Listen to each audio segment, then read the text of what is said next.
தேவனுடைய ஆசீர்வாதங்களை பெற்றுக்கொள்ள முடியும். దేవునికి ఆశీర్వాదం. எவ்வளவோ எச்சரிப்போடு கண்டிப்போடு உங்களை நாங்கள் சீர்திருத்தி உங்களை பரிசுத்தத்தில் நடத்தி வரும் பொழுது, ఎంతో హెచ్చరిక కలిగి ఖండిస్తూ మిమ్మల్ని శుద్ధి చేసి నడిపిస్తూ ఉంటే, நீங்க ஆனாலும் கீழ்ப்படியாம வழி விலகி போனால் என்ன செய்ய முடியும்? అయితే మీరు లోబడకుండా త్రోవ తప్పిపోతే ఏం చేయగలం? యేసు 12 பேர் சீஷர்களை தெரிந்து கொண்டார். యేసు ప్రభు వచ్చి 12 మంది శిష్యులను కనుగొన్నారు. அவங்க தன்னோடு கூட இருக்கும்படி, பேய்களை துரத்தும்படி, பிரசங்கம் பண்ணும்படி அவர்களை ஏற்படுத்தினார் என்று மார்க்கு 3:16 சொல்லப்படுகிறது. మార్కు 3:16 ఆయనతో కూడా ఉండడానికి, దయ్యములను వెళ్ళగొట్టడానికి, పరిచర్య చేయడానికి దేవుడు వాళ్ళని ఏర్పాటు చేసుకున్నాడు. సువిశేషం அறிவிக்கும்படியாக, సువార్త ప్రకటించడానికి. ஆமா, அதுதான் உன்னை என்னை தெரிந்து கொண்டிருக்கிறார். దేవుడు మిమ్మల్ని నన్ను ఏర్పరచుకుని ఉన్నాడు. நிறைய பேர் புரியாம வாழ்ந்து கொண்டிருக்கிறீங்க. చాలా మంది తెలియకుండా జీవిస్తున్నారు. உன்னை என்னை எதுக்காக ஆண்டு தெரிந்து கொண்டார்? దేవుడు నిన్ను నన్ను ఎందుకు కనుగొన్నాడు? ஆண்டவருடைய மகிமையை செலுத்தும்படியாக, దేవునికి మహిమపరచడానికి, அவருடைய சித்தத்தை செய்யும்படியாக, ఆయన చిత్తమును చేయడానికి. அதுக்காக தான் உன்னை என்ன ஆண்டு தெரிந்து கொண்டார். అందుకొరకే దేవుడు నిన్ను కనుగొన్నాడు. ஹல்லேலூயா, హల్లెలూయా. அவருடைய மகிமையை அறியாமல் மதியீனமா வாழக்கூடாது. ఆయన మహిమను మీరు తెలుసుకొనకుండా జీవించకూడదు. அவர் சித்தம் என்னதென்று நீ அறிய வேண்டும். ఆయన చిత్తం ఏంటో మీరు తెలుసుకోవాలి. ஹல்லேலூயா, హల్లెలూయా. பாதியில ஓடி போயிட்டாங்க. அந்த பாதியில டக்குன்னு என்ன பண்ணிட்டாங்க? ஒரு சொந்த மூளையை யூஸ் பண்ண ஆரம்பிச்சிட்டாங்க. సగంలో వాళ్ళ యొక్క సొంత జ్ఞానాన్ని వాళ్ళు యూజ్ చేశారు. ஏன்னா ஞானிகள் தானே, ఎందుకంటే వాళ్ళు జ్ఞానులు కాబట్టి. தேவனுடைய நடத்திப்புக்கு கீழ்ப்படியில, దేవుని యొక్క నడిపింపుకు వాళ్ళు లోబడలేదు. பிரியமானவர்களே, அந்த வசனம் சொல்லி, அந்த நட்சத்திரம், వాక్యం చెప్తుంది, ఆ నక్షత్రం அவர்களை వారిని அந்த இயேசு இருக்கிற இடம் வரைக்கும் கொண்டு போனதாம். மத்திய சுவிசேஷம் 2ஆம் அதிகாரம்.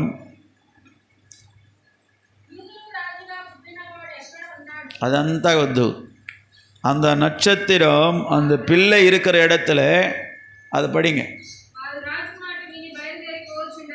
వారు రాజు మాట విని బయలుదేరి వెళ్ళుచుండగా, ఇదిగో తూర్పు దేశంలో వారు చూసిన నక్షత్రము ఆ శిశువు ఉన్న చోటికి మీదుగా వచ్చి వరకు వారికి ముందుగా నడిచెను. தமிழ்ல,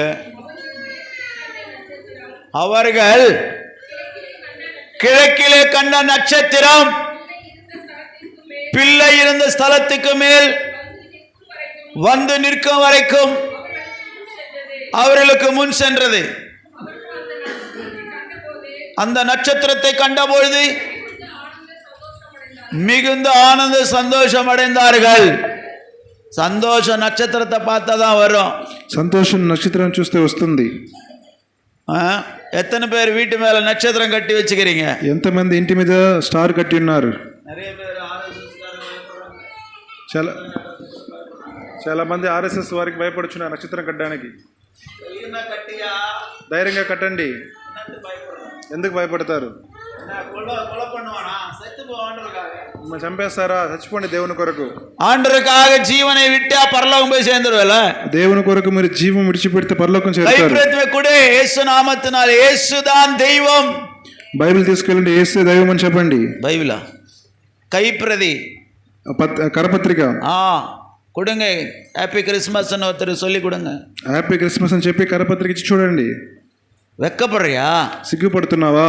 దేవ దూతர்களோடு యేసు வரப்போறார். దేవుని దూతలతో కూడా యేసు ప్రభు రాబోచున్నారు. அவர் வரும்போது உன்னை குறித்து వెక్కపడువారు. ఆయన వచ్చినప్పుడు నీ గురించి సిగ్గుపడతాడు. நீ யாரோ எனக்கு தெரியாது பான்னு சொல்றாரு. నువ్వు ఎవరో నాకు తెలియదని చెప్పేస్తారు. వచనం எழுதி வச்சிருக்குது, వాక్యం రాయబడి ఉన్నది. మత్తయి సువిశేషத்தில் எழுதி வச்சிருக்குது, మత్తయి సువార్త రాయబడి ఉన్నది. దేవ దూతர்களோடு మహిమயோடு యేసు வெளிப்படும் பொழுது, దేవుని దూతలతో మహిమతో దేవుడు వెలపరచబడినప్పుడు, என்னை குறித்தும் என் சுவிசேஷத்தை குறித்தும் வெக்கப்பட்டவர்கள், నన్ను గురించి నా యొక్క శిష్యుల గురించి సిగ్గుపడిన వారు, నన్ను గురించి నా స్వార్థను గురించి సిగ్గుపడిన వారిని గురించి నేను ఆ రోజులో సిగ్గుపడదను.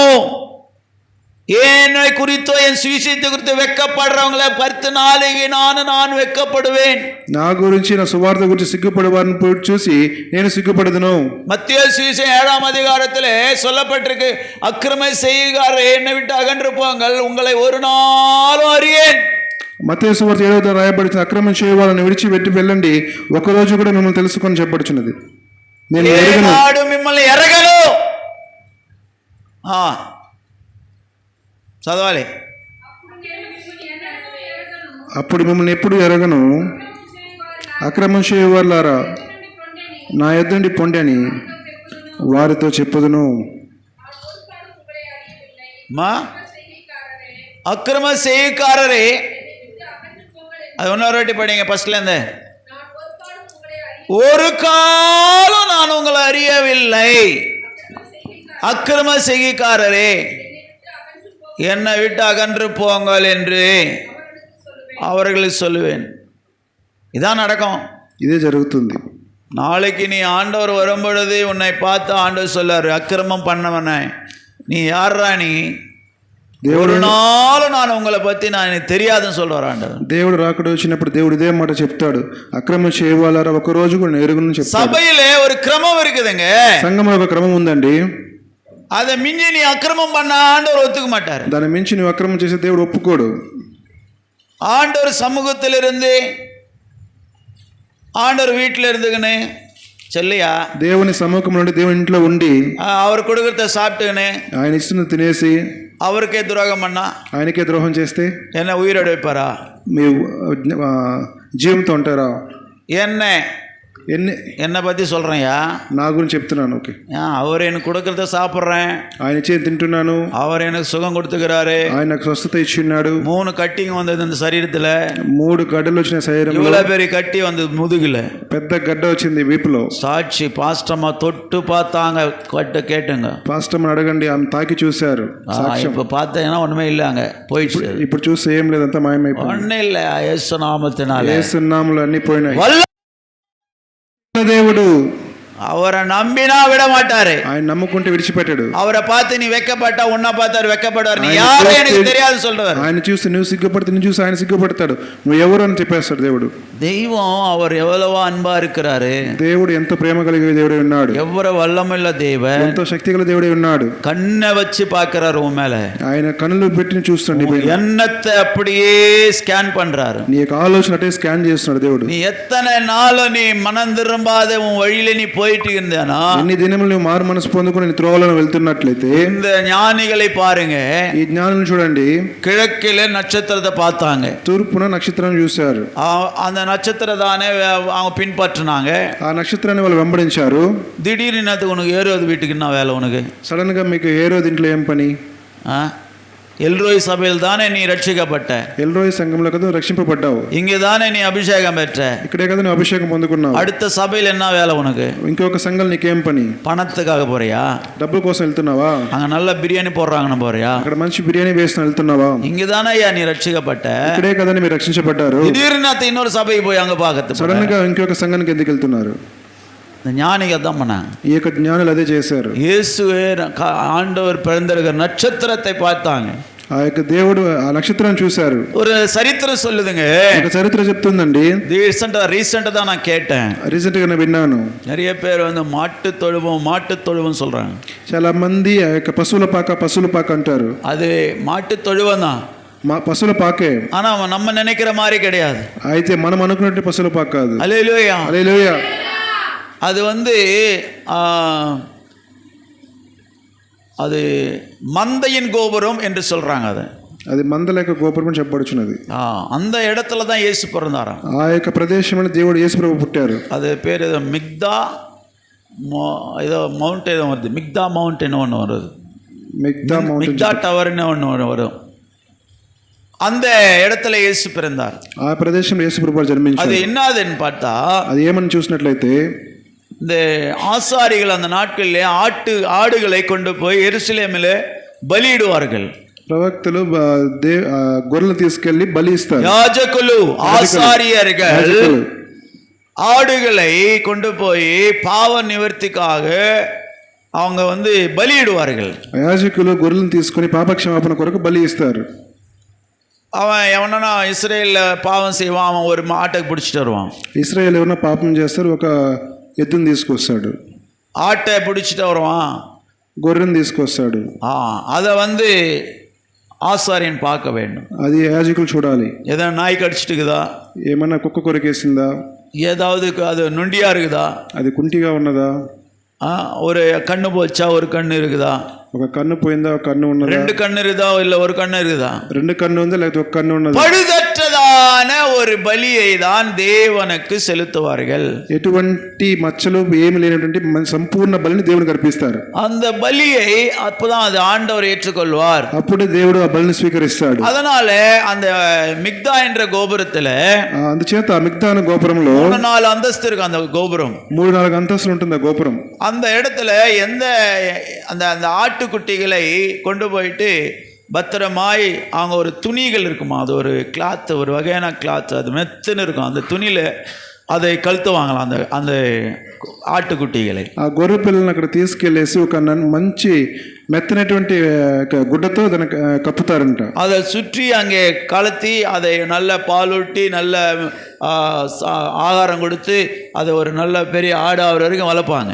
ఆ గుడ్డను చుట్టి మంచి పాలిచ్చి మంచి ఆహారం ఇచ్చి పెద్ద గొర్రె అయ్యేంత వరకు దాన్ని సాగుతారు. அது நல்ல పழுదற்ற ஒரு ஆட்டாக அவங்க வளர்த்த பிறகு ఒక బలిష్టమైన గొర్రెగా దాన్ని వాళ్ళు చేసినప్పుడు அப்பொழுது அதை அவங்க வந்து யாரெல்லாம் பலி எடுத்து வராங்களோ அவங்களுக்கு விற்கப்படும்.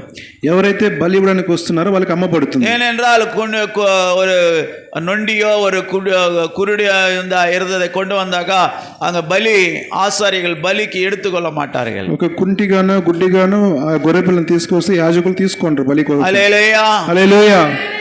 அதனால அவங்கள பத்திரமா அந்த ஆட்டை வளர்ப்பாங்க. அவங்க எந்த காயம் இல்லாமல் எந்த வித నోయి ఇల్లామా அந்த ఆటை అழగా వలపాంగ. అందుచేత ఏ గాయము ఏ యొక్క ఇది లేకుండా భద్రంగా పెంచుతారు. హల్లెలూయా హల్లెలూయా.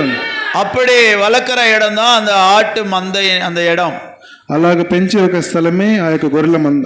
హల్లెలూయా హల్లెలూయా.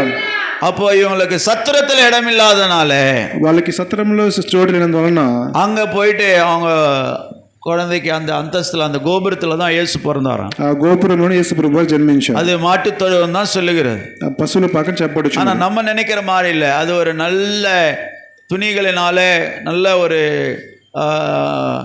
சில பேரை வச்சு தான் அது அந்த இடத்தை அவங்க பராமரிக்கிறாங்க. మంచి క్లాత్ పెట్టి అక్కడ పరామరిస్తారు. அந்த துணிகளில் கலத்தப்பட்டாருங்க. అటువంటి క్లాత్ లో దేవుడు పడుకోబెట్టారు. హల్లెలూయా హల్లెలూయా. நம்ம நினைக்கிற மாதிரி அடுப்பாங்கரையில் இருக்கிற கந்த துணி அல்ல. మనం అనుకున్నటువంటి మసిగుడ్డ కాదు. சரித்திரம் சொல்லுது அதுக்கு இன்னும் ஒரு துணியை வச்சுருக்காங்க அங்கே. அந்த அந்த ஆட்டுக்குட்டிகளை கலத்துறதுக்காக அவைகளை படுக்கிற இடத்துல அந்த துணி, அந்த మెత్తన இருக்க துணி தான் இவங்க யூஸ் பண்ணுவாங்களாம். ఆ యొక్క గొర్రెలకు కప్పడానికి మంచి మెత్తనటువంటి గుడ్డ యూస్ చేస్తారు. హల్లెలూయా హల్లెలూయా. பிரியமானவர்களே, அடுத்தது நட்சத்திரத்தை பத்தி சொல்லப்படுகிறது. நட்சத்திரம் చెప్పబడుచున్నది. அந்த நட்சத்திரம் வந்து அந்த பூகோள சாஸ்திரத்துல சயின்டிஃபிக்கலா கிடையாது. అది భూగోళ శాస్త్రంగా సైంటిఫిక్ గా ఉంది. కాదు, సైంటిఫిక్ గా కాదు అది. அந்த வெள்ளி, சூரியன், நெப்டியூன், ప్లూటో அப்படியேப்பட்ட நட்சத்திரம் அல்ல அது. మనం చదువుకుంటాం కదా, శని, శుక్రు, గురు, బుధుడు అలాంటి స్టార్ కాదు.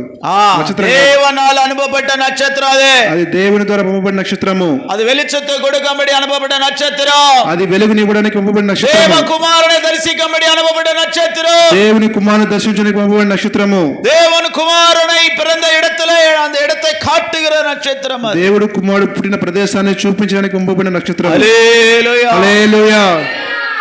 அப்போ கிழக்கில் அந்த நட்சத்திரத்தை பார்த்த இந்த ஞானிகள் తూర్పు దిక్కున చూసిన జ్ఞానులు அந்த நட்சத்திரத்தை பின்பற்றவில்லை. ఆ నక్షత్రాన్ని వెంబడించలేదు. ஏரோதுனுடைய வீட்டுக்கு போயிட்டாங்க. ஏரோதுக்கு ఇంటికి వెళ్ళారు. அங்கதான் கலக்கமே கலவரமே உண்டாச்சு. అక్కడే కలవరం మొదలైంది. பிரியமான சகோதரனே சகோதரியே, ప్రియమైన సహోదర సహోదరులారా, உன்னுடைய ஆசீర్வாதம் எங்கே இருக்கிறது என்றால், నీ ఆశీర్వాదం ఎక్కడ ఉందంటే, உன்னை எபிரேயர் 17ஆம் அதிகாரத்தில் சொல்ல, உன்னை நடத்துகிறவர்கள் உங்களுடைய ஆத்துமாக்களை குறித்து அவர்கள் கணக்கு ஒப்புக்க வேண்டியவர்களாக இருக்கிறபடினால் அவர்களுடைய வார்த்தையை கேட்டு கீழ்ப்படிந்திருங்கள் என்று சொல்லப்படுகிறது. 17 నీ పైన నాయకులుగా ఉన్నవారు లెక్క ఒప్పచెప్పవలసిన వారు వలె నీ ఆత్మలను కాయుచున్నారు. వారు దుఃఖముతో ఆ పని చేసిన యెడల మీకు నిష్ప్రయోజనం కనుక దుఃఖముతో కాక ఆనందముతో చేయనట్లు వారి మాట విని వారికి లోబడిండుడి. హల్లెలూయా హల్లెలూయా. தமிழில் எபிரேயர் 13ஆம் அதிகாரம் 17ஆம் வசனம். பக்கத்தில் படிக்கிறவங்க அப்படி பக்கத்தில் சொல்லலாம்ல. உங்களை நடத்துகிறவர்கள் உங்கள் ஆத்துமாக்களுக்காக உத்தரவாதம் பண்ணுகிறவர்களானபடியால் அவர்கள் துக்கத்தோடு அல்ல சந்தோஷத்தை செய்யும்படி அவர்கள் கீழ்ப்படிந்து அடங்குங்க. தமிழ்ல நல்லா சொல்லப்பட்டிருந்தா கீழ்ப்படிந்து அடங்குங்க, லோபடி நடவண்டி. துக்கத்தோடு அப்படி செய்தால் பிரயோஜனமா இருக்க மாட்டாது.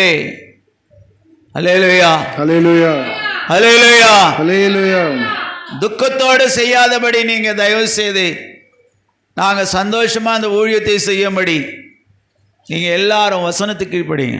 దుఃఖంతో మేము ఆ పని చేయకున్నట్లు మీరు సంతోషంతో చేయండి. நல்லா பார்த்து சொல்லி எல்லாருக்கும். దుఃఖముతో కాక ఆనందం చేయనట్లు వారి మాట విని వారికి లోబడిండుడి. హల్లెలూయా, హల్లెలూయా. நாங்கள் எது ஆண்டவர் சொல்கிறாரோ அதை தான் உங்களுக்கு சொல்கிறோம். దేవుడు ఏం చెప్తున్నా అదే మీకు చెప్తాను. ஆண்டவர் சொல்லாதெல்லாம் உங்களுக்கு சொல்ல மாட்டோம். దేవుడు చెప్పండి మీకు చెప్పను. இது செஞ்சால் உனக்கு ஆசீர்வாதம், ఇది చేస్తే మీకు ఆశీర్వాదం, அது செய்யலைன்னா உனக்கு இல்லை, అది చేయకపోతే మీకు లేదు. அதை தான் ஆண்டவர் சொல்கிறாங்க. అదే దేవుడు చెప్పమంటున్నాను, அதை தான் நான் உங்களுக்கு சொல்லுகிறோம். అదే మీకు చెప్తున్నాను. ஹல்லேலூயா, హల్లెలూయా. முதல்ல தேவனுக்கு பயந்து நடந்து கொள்ளுங்க. మొట్టమొదటిగా దేవునికి భయపడి నడుచుకోండి. தேவனால் அபிஷேகம் பண்ணப்பட்ட ஊழியக்காரர்களுக்கு கீழ்ப்படிந்து நடந்துங்க. దేవుని చేత అభిషేకం ఉంచబడిన దేవుని సేవకులకు లోబడి నడవండి. அப்பொழுது நீங்க இன்னும் ஆசீர்வாதமா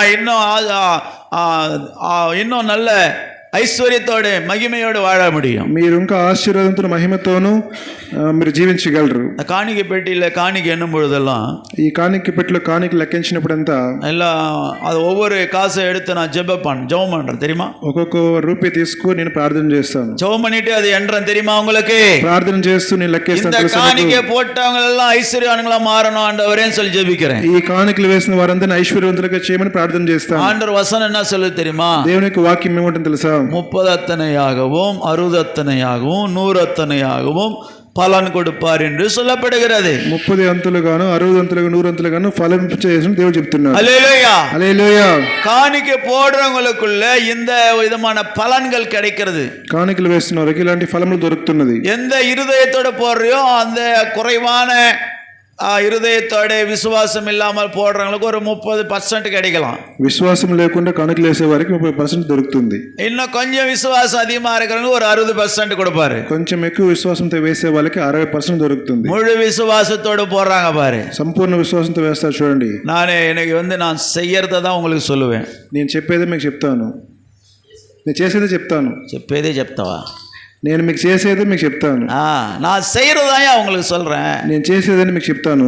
எங்கேயோ கதை கேட்டு வந்து உங்களுக்கு சொல்ல மாட்டேன். నేను ఎక్కడో కథ వినేసి చెప్పడం లేదు. பாக்கெட்ல கை வைப்பேன். எங்கன்னா காணிக்கை போட சொன்னாக்கா ఎక్కడ కాணிక వేయమని చెప్తే నేను జోబులో చేయి పెడతాను. இதில் இங்கே என்ன நோட்டுக்கு இது பாருங்க. అక్కడ ఏం నోట్ ఉందో చూడండి. కనబడలేదా చెప్పండిమా. 100 200 பா 10 ரூபா அது. இது 100 ரூபா நோட்டு, இது 10 ரூபா நோட்டு. இதில் எது பெருசு. ஹல்லேலூயா, ஹல்லேலூயா. அப்போ நான் என்ன செய்வேன் தெரியுமா. இதில் பெரிய நோட்டு எது இருக்குது அதை தான் எடுப்பேன். దాంట్లో ఏది పెద్ద నోటు ఉందో దాన్ని తీసుకుంటాను. காணிப்பேட்டையில் அது தூக்க முடியாது போல இது போட்டுருங்க. ஹலோ, அது விழுந்துருப்பா. ஒரு அரை மூளை அலையில சொல்லமா. பெரிய நோட்டை போட்டுக்கிறேன் பாத்தியா. పెద్ద నోటు వేసాను చూసారా. நம்ம தேவன் பெரியவருங்க.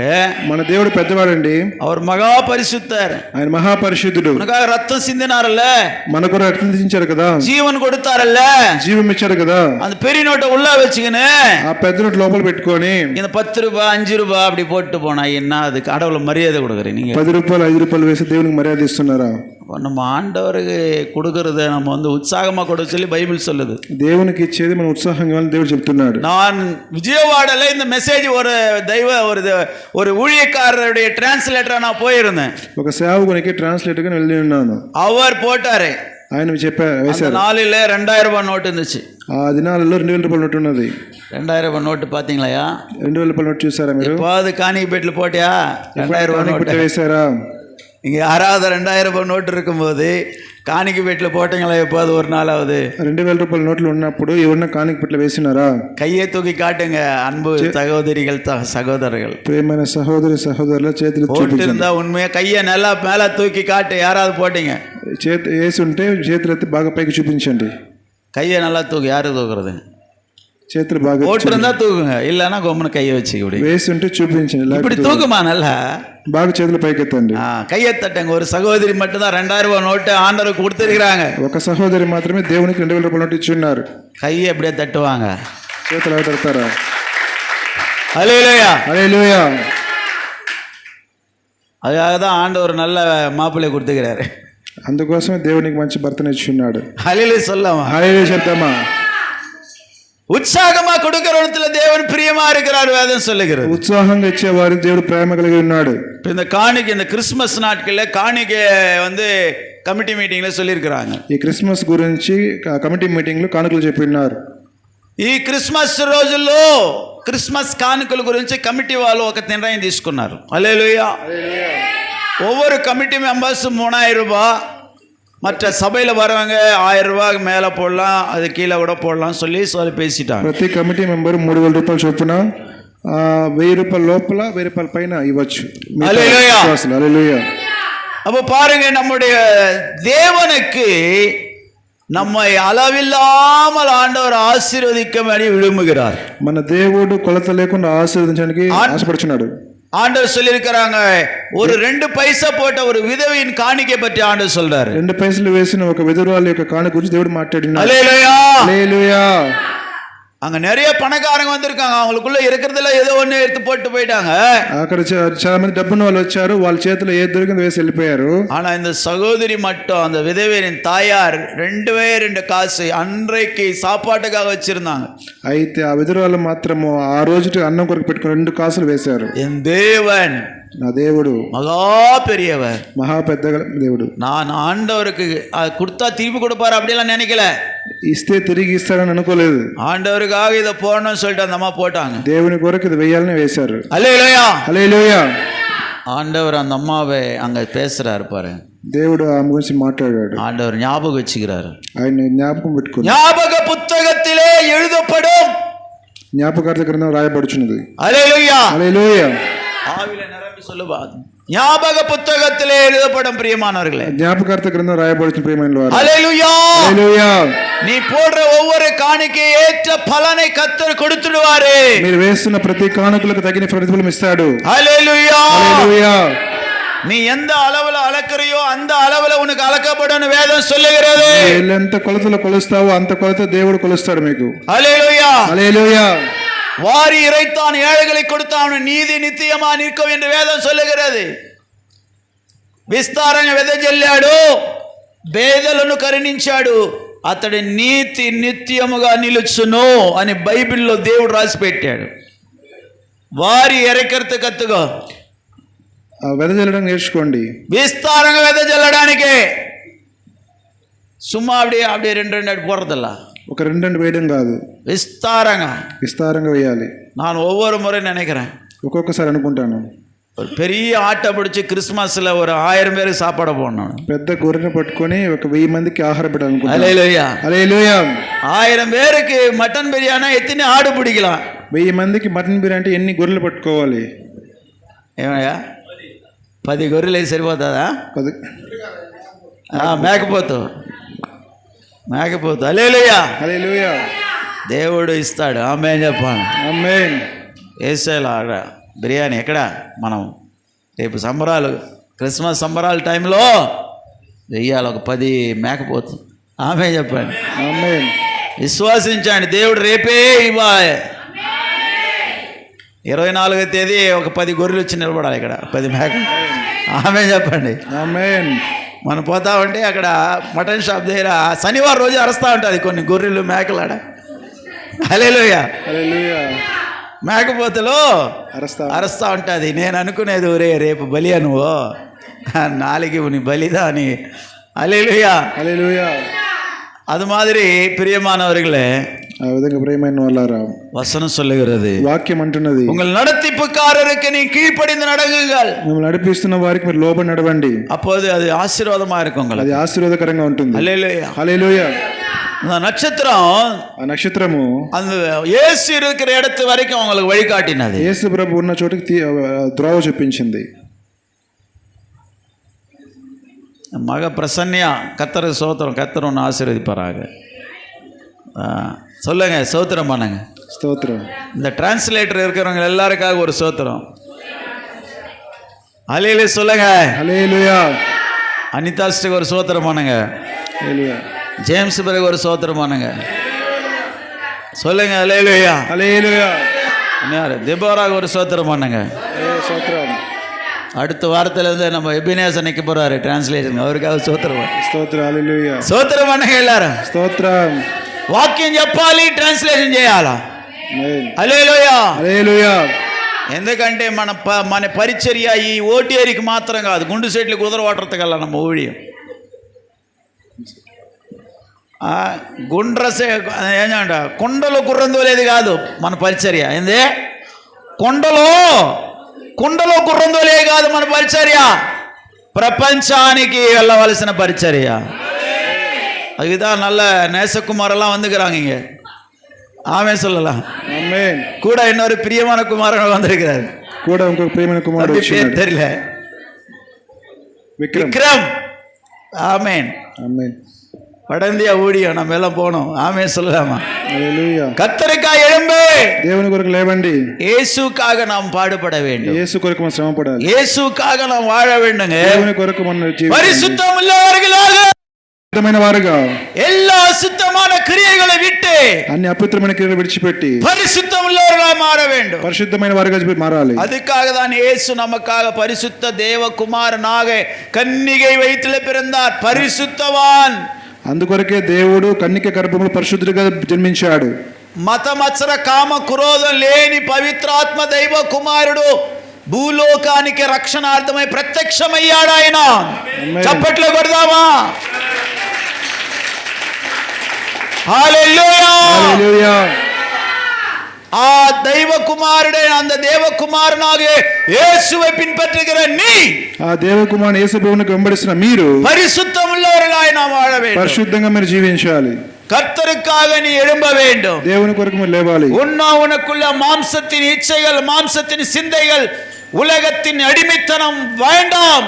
ఈ శరీర ఆశలు, శరీర క్రియలు, ఈ యొక్క బానిస బ్రతుకులు మీలో ఉండకూడదు. பரிசுத்தவான்களாய் மாற வேண்டும். పరిశుద్ధులుగా మీరు మారాలి.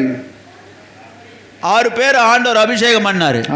6 దేవుడు అభిషేకించాడు. நீங்க எல்லாம் ரொம்ப பரிசுத்தவான்கள்னு சொல்லி அபிஷேகம் பண்ணாரு நினைச்சுக்கிறீங்களா? మీరందరూ పరిశుద్ధులనేసి దేవుడు అభిషేకించి అనుకుంటారా? 12 பேர் అభిషేகம் பண்ண போறாரு. 12 మందిని అభిషేకించబోతున్నాడు. ஆமென் சொல்லாமா. ఆమేన్ చెప్తామా. அந்த 12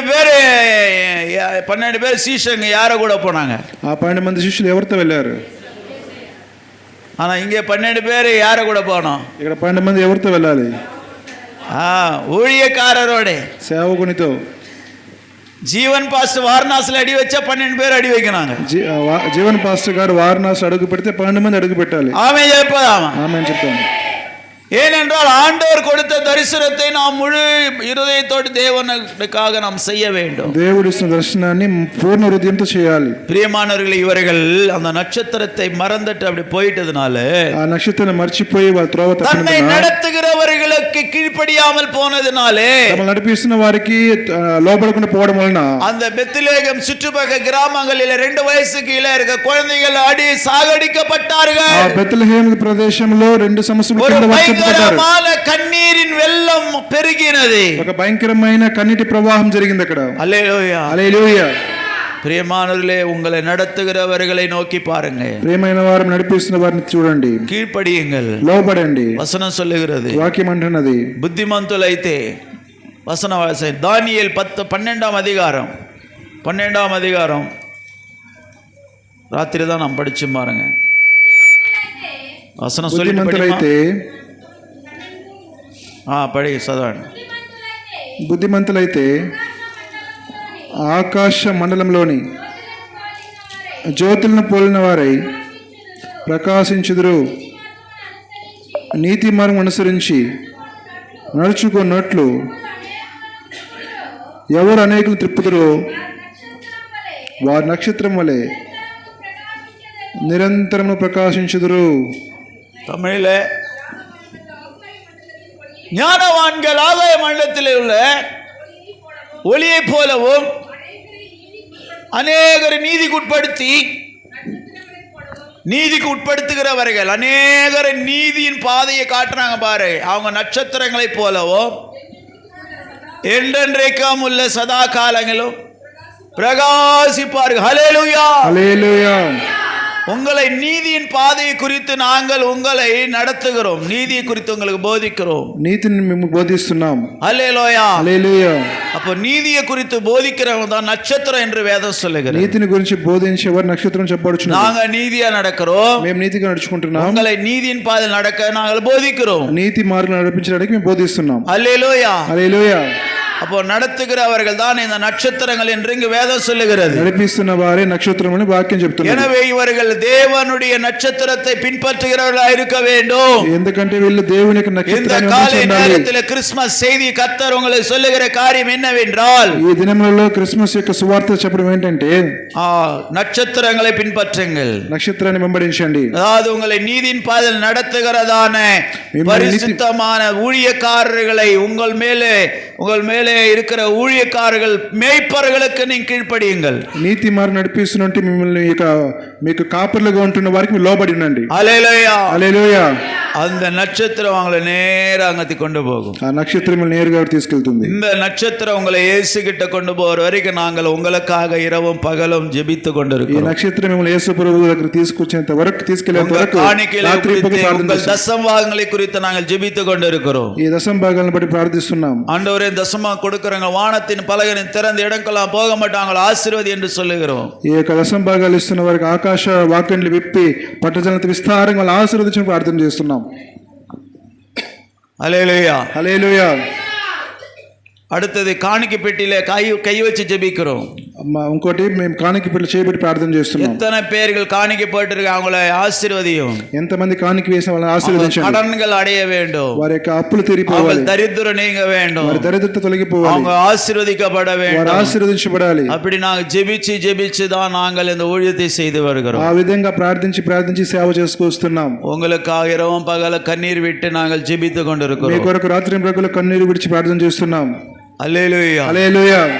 அந்தோனிக்காக கண்ணீர் விட்டது அந்த கீழே ஒரு பெட்ஷீட் போட்டோம், அந்த பெட்ஷீட்லயே தெரியும் அந்த கண்ணீர். అంతోని కొరకు కన్నీరు విడిచి ప్రార్థన చేసిన ఆ బెడ్షీట్ మీద తెలుస్తుంది. పిల్ల வாலிபர்களே கொஞ்சம் தெளிவு அடையுங்கள். యవనస్తులారా కొంచెం జ్ఞానం నడుచుకోండి. ஆண்டவர் உங்களை நேசிக்கிறார், దేవుడు మిమ్మల్ని ప్రేమిస్తున్నాడు. அவருடைய நீதியின் பாதையில் நடக்கும்படி உங்களை ஒப்புக்கொடுங்க. ఆయన నీతి మార్గం నడిపించిన మిమ్మల్ని మీరు అప్పగించుకోండి. హల్లెలూయా, హల్లెలూయా. அவருக்கு உண்மையாய் அவரை பின்பற்றுங்க. వారిని ఆయన నిజముగా మీరు ఆయన వెంబడించండి.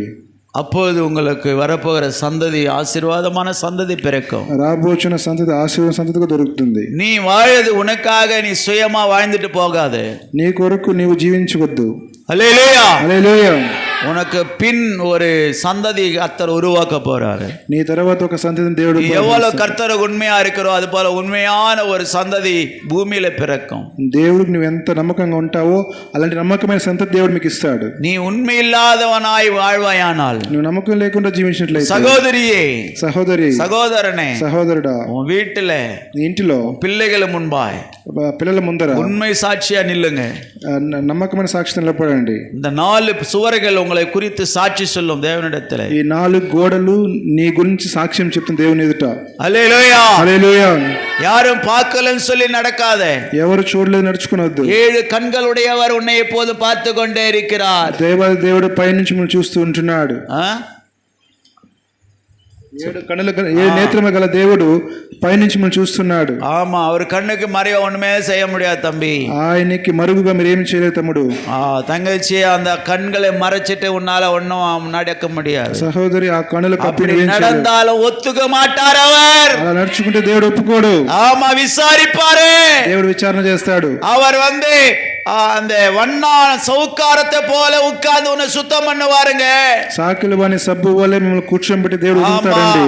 ஆமா, తోయిచి ఎడపారు, జాగ్రత్త. ఉతికి వేస్తాడు దేవుడు, జాగ్రత్త. ఉతికి ఆరేస్తాడు శుభ్రంగా. ஆமாம், ட்ரீட்மெண்ட் பயங்கரமாக இருக்கும். చికిత్స చాలా భయంకరంగా ఉంటుంది. ஆண்டவருக்கு பயந்து நடங்க, దేవునికి భయపడి నడవండి. தேவ கிருபை என்றும் உள்ளது. దేవుని కృప, கர்த்தருக்கு பயப்படுகிற பயம், దేవునికి భయపడే భయము அது உன்னை ஆசீர்வாதத்தில் கொண்டு போகும். అది మిమ్మల్ని ఆశీర్వాదం నడిపిస్తుంది. మనుషன் பார்க்கறான்னு பயப்படாதே. మనుషులు చూసి భయపడకండి. మనుషునికి భయப்படுறவன் అక్రమకాரன். మనుషునికి భయపడేవాడు అక్రమ. யாராலும் சரி, அக்கிரமம் செய்யறதுனால தான் நீ மனுஷனுக்கு பயப்படுற. అక్రమం చేస్తున్నావు కాబట్టి మనిషికి భయపడుచున్నావు. கர்த்தருக்கு பயப்படுகிறவன் நீதிமானாயிருப்பான். దేవునికి భయపడేవాడు நீதிமான் பனையை போல செழிப்பான். నీతిమంతుడు ఒక ఖర్జూర వృక్షములే మొవ్వు వేయుదురు. நீதிమంతుడు ఖర్జూర వృక్షములే మొవ్వు వేయుదురు. பனையை போல அவன் வளருவான். అతడు எதையுமே அசைய மாட்டான். நேர వానத்தை నోకి పనై మరం నేర తాటిమాను ఎలా ఎక్కడ చూస్తున్నది? ఏం సార్ చెప్పండి, తాటిమాను ఎటుపక్క చూస్తుంది? తూర్పు దిక్కు చూస్తుందా, పడమటి దిక్కు చూస్తుందా? తాటిమాను పైన చూస్తుంది. దావీదు అంటున్నాడు, కొండల తట్టు నా కన్నులెత్తుచున్నాను, భూమి ఆకాశం సృష్టించిన యెహోవా వలన నాకు సహాయం కలుగును. வானத்தை பூமி உண்டாக்கின அவர் தான் எனக்கு ஒத்தாசை அனுப்புவார். భూమి ఆకాశించిన దేవుడే నాకు. அவரை நோக்கி பார், ఆయన తేరి చూడండి. அது பிறகு அந்த நட்சத்திரம் அந்த குழந்தை இருக்கிற இயேசு கிட்ட கொண்டு போய் விட்டது. యేసు ప్రభు దగ్గర తీసుకెళ్లి వదిలింది. ஹல்லேலூயா, హల్లెలూయా. இயேசு கிட்ட உங்களை கொண்டு போய் விடுறது எங்களுடைய பொறுப்பு. యేసు ప్రభువుకు తీసుకెళ్ళడం మా యొక్క. அதனால நீங்க கீழ்ப்படிந்து நடங்குங்கள். దాని చేత మీరు లోబడి నడవండి. கர்த்தர் உங்களை ఆశీర్వదిస్తాడు. దేవుని ఆశీర్వదిస్తాడు. ముழంగాల్ పోడుவோம், మోకరిద్దాం. అందరూ కన్నుల మూసి దేవుని సన్నిధిలో ఆమేన్, హల్లెలూయా.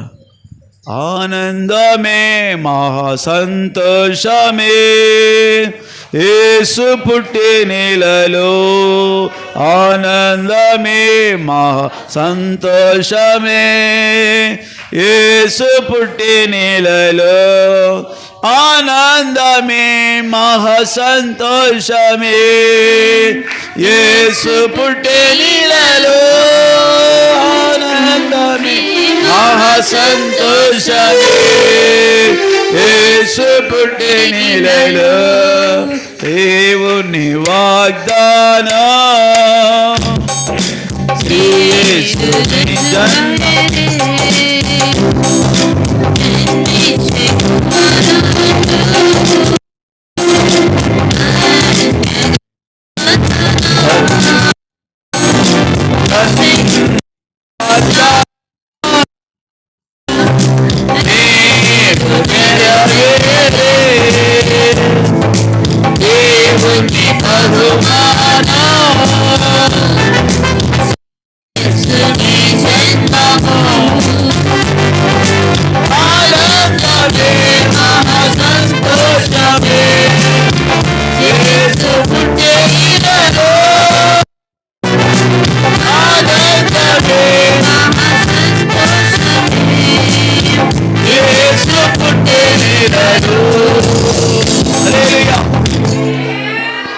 మోకరించి అందరూ కన్నులు మూసి ప్రార్థన చేద్దామా? చెప్పిన వాక్యాన్ని బట్టి జానీ బ్రదర్ గారు ముందుకు వచ్చి ప్రార్థన చేయండి. అందరూ కన్నులు మూయండి. ఆ తర్వాత